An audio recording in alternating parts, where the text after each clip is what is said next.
गृह विज्ञान विषय के इस YouTube चैनल पर आप सभी का स्वागत। Doctor Jyoti Sachan, assistant professor, SMM government girls college Bhilwara.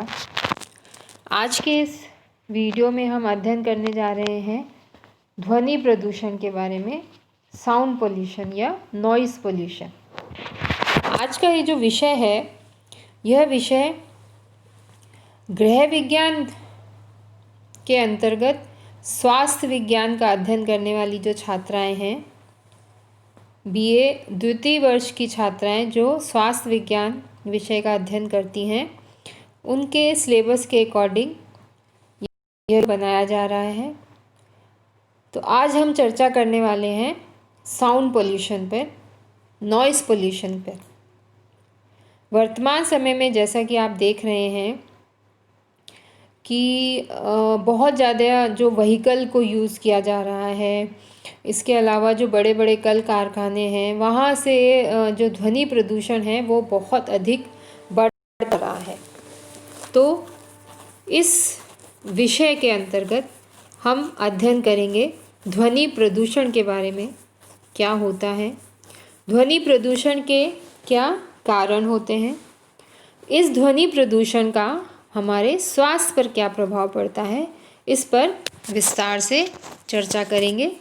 तो सर्वप्रथम हम ये जान लें कि ध्वनि प्रदूषण जो है वह क्या होता है। तो सबसे पहले हम बात करते हैं ध्वनि की, अर्थात साउंड की। तो साउंड जो होती है, ध्वनि जो है, वह की आवाज़ अगर आपको सुनाई दे रही है तो वह होती है ध्वनि। परंतु यदि ध्वनि ऐसी है जो आपके कानों को अप्रिय लग रही है, मन को अशांत करने वाली आवाज़ है और दिमाग को परेशान करने वाली अगर ध्वनि है तो वह शोर कहलाती है। तो शोर जो है उसे इस तरह से हम परिभाषित कर सकते हैं कि गलत ध्वनि गलत जगह और समय पर यदि होती है तो वह शोर कहलाती है। शोर जो है इस प्रकार की ध्वनि है जो हमारी कार्य करने की क्षमता, या हम यूँ कहें कि शोर जो है हमारे कंसंट्रेशन को नुकसान पहुंचाती है, हमारी जो एकाग्रता है उसे नष्ट करती है। यदि शोर हो रहा है बहुत अधिक तो व्यक्ति एकाग्रता से कार्य नहीं कर सकता और इससे उसके कार्य करने की जो शक्ति है उसका ह्रास होता है। साथ ही साथ सोचने, समझने और विचारने की जो प्रक्रिया है वह भी धीमी हो जाती है, क्योंकि शोर जो है हमारे मस्तिष्क को प्रभावित करता है, मस्तिष्क की क्रियाओं को प्रभावित करता है। तो शोर जो होता है वह एक अवांछनीय ध्वनि है। जैसे अगर इसको हम किसी उदाहरण से समझें कि किसी मोटे गले वाले या आवाज़ जिसकी मोटी है उस व्यक्ति के मन को अच्छा न लगने वाली या असहनीय गायन अगर वो गाता है तो हम उसको शोर कह सकते हैं, क्योंकि इससे हमें अशांति होगी, असुविधा होगी। इसके ठीक विपरीत किसी अच्छे गायक का स्वर जो हमें मधुर और कर्णप्रिय लगता है उसे हम शोर नहीं कहते हैं। उसे ऐसी ध्वनि को सुन के मन को शांति, सुख की, आनंद की अनुभूति होती है। तो इस प्रकार यदि ऐसी कोई ध्वनि है जो मानसिक क्रियाओं में विघ्न उत्पन्न करती है तो वह शोर कहलाती है।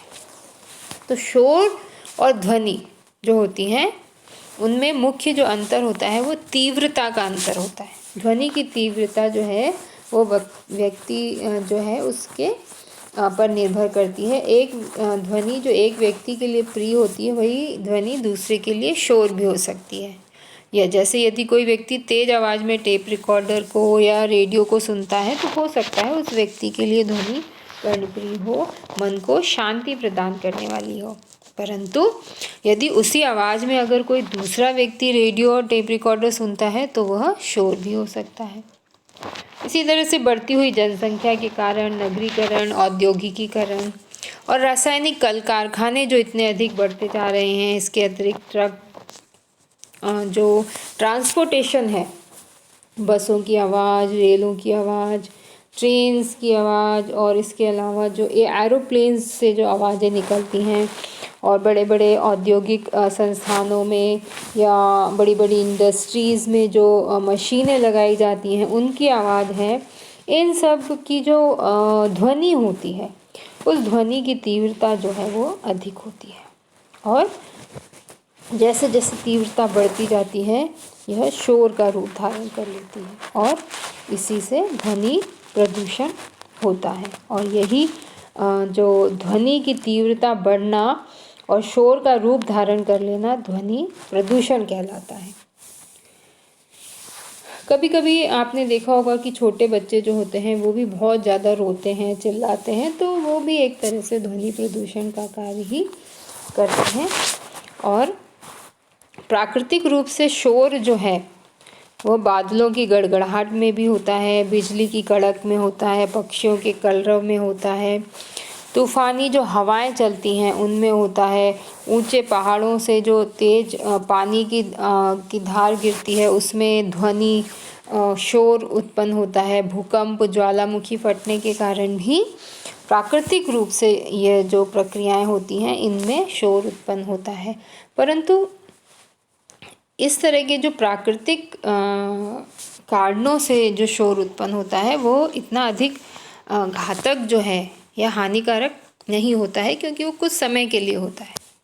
और कृत्रिम रूप से जो ध्वनि प्रदूषण उत्पन्न होता है वो मनुष्य के स्वास्थ्य के लिए बहुत अधिक हानिकारक होता है। और जैसा कि हम जानते हैं कि बढ़ते हुए औद्योगिकरण के कारण शोर जो है, शोर का जो दायरा है वो बढ़ता जा रहा है और पूर्णतः शांति की अगर हम बात करें तो वो हमें कहीं नहीं मिलती है।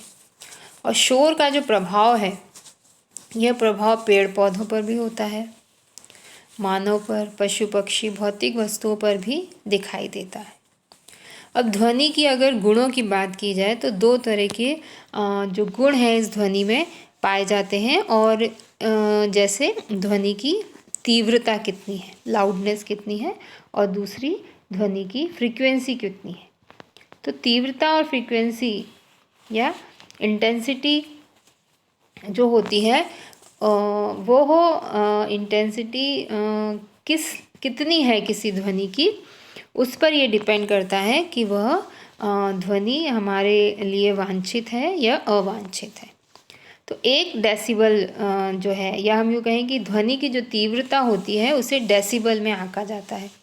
तो 1 डेसिबल जो होती है वो सबसे छोटी इकाई है और मानव जो है अपने कानों से इसे सुन सकता है 1 डेसिबल तक। इसके अलावा जब 85 डेसिबल ध्वनि जो होती है ये प्रस्तावित ध्वनि होती है, अर्थात ध्वनि जिसकी तीव्रता 85 डेसिबल है तो वह मनुष्य के कानों द्वारा सहन की जा सकती है और इसका कोई हानिकारक प्रभाव, इस डेसिबल की ध्वनि का हानिकारक प्रभाव नहीं होता है। परंतु अगर यह ध्वनि की तीव्रता बढ़ रही है, जैसे 100 से 120 डेसिबल जो है, यहाँ पर हमें हमारे कानों में अप्रिय लगने लगती है इस प्रकार की ध्वनि। और 130 से 140 डेसिबल की अगर ध्वनि है तो वह हमारे लिए पीड़ादायक होती है, शोर में बदल जाती है वो ध्वनि। और 160 डेसिबल से अधिक की अगर ध्वनि है या शोर है तो वह हमारे कान के पर्दों को फाड़ सकती है। और यदि इतनी उच्च तीव्रता वाली ध्वनि में अधिक समय तक व्यक्ति रहता है तो इससे उसमें स्थायी बहरापन भी आ सकता है। इस तरह की जो ध्वनि है अगर प्राकृतिक रूप में देखी जाती है तो अचानक से बिजली कड़कने के कारण उत्पन्न होती है, या फिर कुछ उदाहरण हैं जैसे बम विस्फोट से या मशीनों को अचानक चलाने से उत्पन्न होने वाली इस प्रकार की ध्वनि होती है तो यह नुकसानदायक होती है। और अधिक समय तक यदि हम अधिक तीव्रता वाली ध्वनि के स्थान पर रहते हैं तो इससे हृदय संबंधी बीमारियां हो सकती हैं, बहरापन हो सकता है, या फिर ज़ोर ज़ोर से व्यक्ति के बोलने की आदत पड़ जाती है क्योंकि उसे यह लगता है कि सामने वाले को सुनाई नहीं दे रहा है। इसके अतिरिक्त अनिद्रा, स्लीपलेसनेस की प्रॉब्लम हो सकती है, अपच, इंडाइजेशन की समस्या हो सकती है, मानसिक तनाव हो सकता है, सिर दर्द, थकान, चिड़चिड़ापन, ये ऐसे सामान्य सिम्टम हैं जो अधिक शोरगुल वाले स्थान पर रहते हुए दिखाई देने लग जाते हैं। तो इस तरह से जो ध्वनि की जो तीव्रता है उस पर डिपेंड करता है कि व्यक्ति उसको कितना टॉलरेट कर सकता है। तो यह एक टेबल दी गई है WHO के द्वारा, जिसमें ये बताया गया है कि एक्सेप्टेबल लेवल जो है नॉइस का वह कितना है और कहाँ कहाँ पर कितना कितना होता है। तो ये आप देख रहे हैं कि आवासीय ध्वनि अगर देखी जाए तो बेडरूम में वो 25 डेसिबल के आसपास, और बैठक वाला जो लिविंग एरिया है वहाँ 40 डेसिबल डिज़ायरेबल होती है, एक्सेप्टेबल है। इसके अलावा शैक्षणिक संस्थानों की अगर बात की जाए तो 30 से लेकर 40 तक की जो तीव्रता की ध्वनि है वह एक्सेप्टेबल है। इसी के साथ ही अस्पतालों में अगर बात की जाए तो वहाँ पर भी 30 से लेके 45 तक एक्सेप्टेबल है। और औद्योगिक जो क्षेत्र हैं वहाँ पर ध्वनि की जो तीव्रता थोड़ी ज़्यादा है, जैसे वर्कशॉप हैं या लैब्स होती हैं, वहाँ पर 40 से लेकर 60 तक की जो ध्वनि तीव्रता की ध्वनि वहाँ उत्पन्न होती है और उसे वहाँ इतनी ध्वनि को स्वीकार किया जाता है।